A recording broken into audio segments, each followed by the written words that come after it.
Dear Rector, Professor Cohen, dear Mr. Amir D. Moshe, dear ladies and gentlemen, we more or less young Germans have some good and some bad habits. One rather bad habit is to start each little speech with what we call the preliminary remark. Instead of just jumping right into the issue, we prefer to have preliminary remarks. And I will follow this kind of a bad habit and will start with the most important of these remarks. This goes to you, dear Rector Cohen. Your presence here is remarkable. First of all, it shows how important the Ben-Gurion University takes the internationalization of higher education. Secondly, honor our common project, the Bologna Training Center, with being here and speaking to us. Thirdly, we as the Stiftung see the fact that you are here as a big compliment, because it shows how much the cooperation between us and you, the BGU and the Konrad Adenauer Stiftung, actually means to you. Thanks a lot for this wonderful appreciation. And the second horrifying preliminary remark goes to you, dear Moshe, and it goes to the Bologna Training Center. Thank you for this new step in our valued partnership. The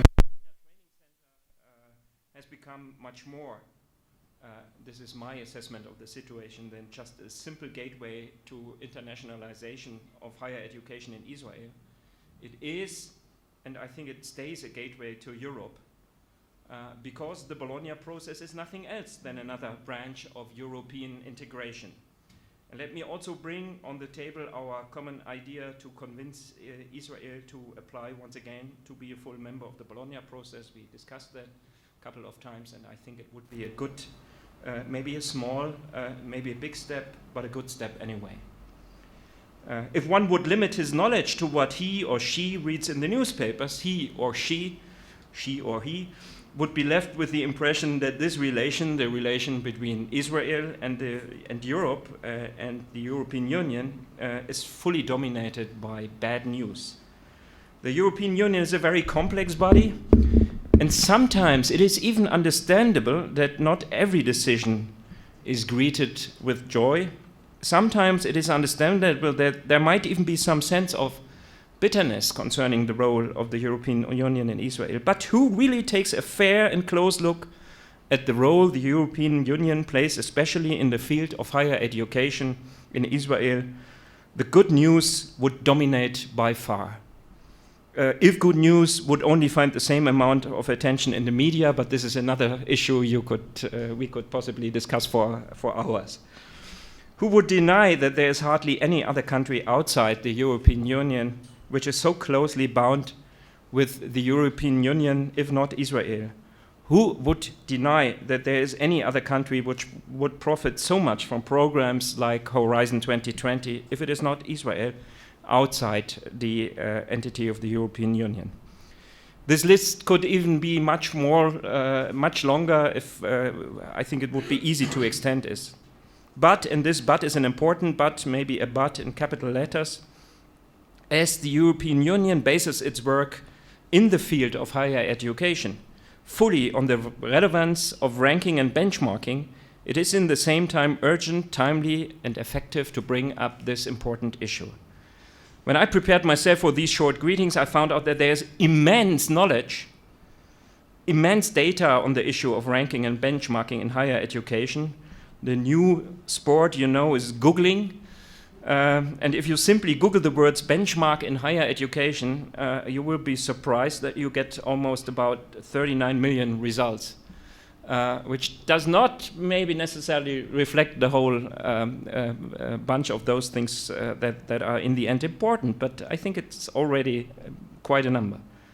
Today, if you allow me this very personal remark, my eldest son graduated from his elementary school, very far down compared with the university, and got a certificate and, of course, grades.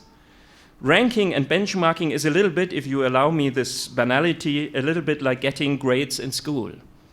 It is not all the times convenient. It is sometimes hard to understand why the result is exactly this result, but nobody would deny that it is absolutely necessary. To even reflect a little deeper on this flashback to our school times, if grades are being awarded in a fair, in a just, in a transparent, and a fully fact-based way, then they ideally foster competition and foremost lead us to better achievements. But, and again a but in capital letters, if the ground for these grades is not solid, if the grades are not easy to be explained, if there's a big lack of transparency, if there is even the sense that the result could be biased, the negative impact might exceed just some temporary disappointment by far and could damage the whole school career in a traumatic way. I think this is all fully applicable to ranking and benchmarking also in higher education. So methodology counts to a very large extent, and national policymakers as well as universities can simply not afford not to care for this issue and leave it aside. But, and this but is again a big but, if we take the old thought of the famous German philosopher and scientist Humboldt serious, that education is much more than just piling up knowledge, we have to think of a comprehensive understanding of education. And this is by far not only limited to school education. It is all about the comprehensive formation of personalities, and this is also, of course, a job that the universities have to do. The big weakness so far of benchmarking and ranking is that they pretty well paint a picture of achievements, of academic excellence, but the question is, do they really illustrate all other aspects of the formation of the personality? Let me thus say that it is an outstanding suggestion of our friends of the Bologna Training Center and the BGU to give the floor to the National Union of Israeli Students and to let them answer the question in how far social responsibility is reflected properly in benchmarkings and rankings.